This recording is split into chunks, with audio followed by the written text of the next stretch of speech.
Monsieur le Président, bonsoir. Bonsoir.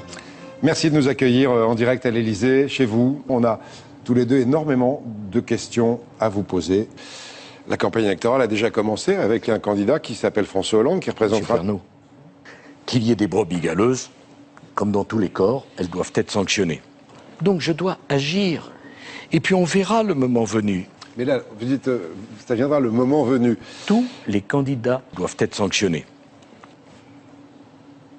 Tous. Concrètement, ça peut être quoi? Ça peut aller jusqu'où, dans votre esprit?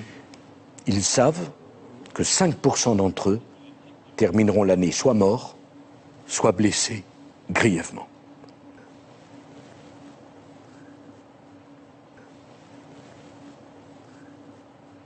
Monsieur Pernaut, il ne faut jamais s'énerver. Et quand on s'y laisse aller, parce qu'on est tous des êtres humains, on a toujours tort.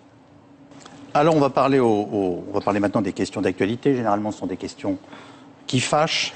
Comment on relance l'économie de notre pays aujourd'hui, Monsieur le Président? Mais qu'est-ce que vous voulez que je dise? Les Français doivent comprendre que s'il y a une personne qui ne doit en tenir aucun compte, c'est le Président de la République. Et mon travail, c'est pas les protéger. À la différence des autres, mais je suis Président de la République. Peut-être vous en êtes-vous rendu compte? Seuls 31% des Français sont satisfaits de votre action. Bien sûr. Naturellement, il ne sortira rien de cela et tout le monde le sait. Et vous le premier, Monsieur Calvi. Vous le savez parfaitement. Il y a quelque chose qui participe aussi au climat actuel, c'est depuis quelques semaines la multiplication d'affaires mettant en cause des policiers de haut niveau dans des affaires de drogue, de prostitution, etc. Vous y avez directement participé. Est-ce que vous vous sentez visé par le climat actuel de ces affaires? Oh, pas du tout. Pourquoi? Moi, les Français m'ont mis à la tête du pays. Alors là, vous avez comme ça tous les avantages. Pourquoi le refuser?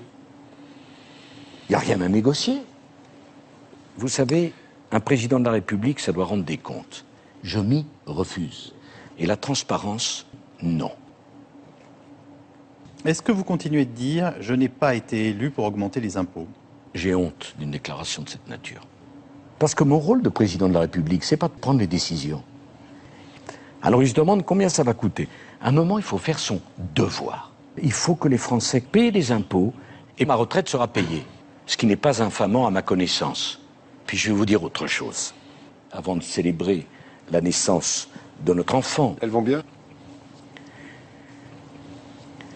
Puisque vous m'avez donné l'occasion d'en parler, peu importe. Vous voulez que je vous dise que nous allons nous séparer? La réponse est oui. Regardons les choses telles qu'elles sont. Franchement, ma femme, c'est pas facile. Tellement caricaturale. Permettez-moi de vous le dire. Tellement excessive. Tellement sotte. Ça peut durer encore combien de temps? C'est terminé. Merci de nous avoir consacré cette soirée. Merci. Bonne soirée à tous.